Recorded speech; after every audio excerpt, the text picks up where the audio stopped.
வேணாம் வேணாம் இருக்கட்டியா முடிவு கிடைக்கும். இவங்க தட்டி கழிச்சுட்டு போயிடுவாங்க. போலீஸ்காரங்க ஒத்துழைப்போட தான் நடந்துருக்கு. இந்த போல போலீஸ்காரங்க ஒத்துழைப்போட நடந்துருக்கு.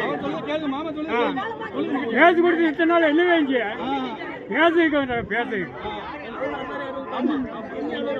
எவனாவது அரசு பண்ணியிருக்காங்க.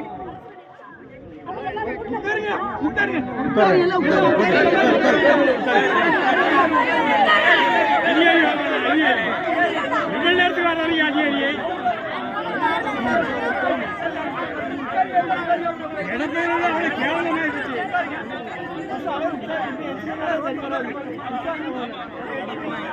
கேவலமா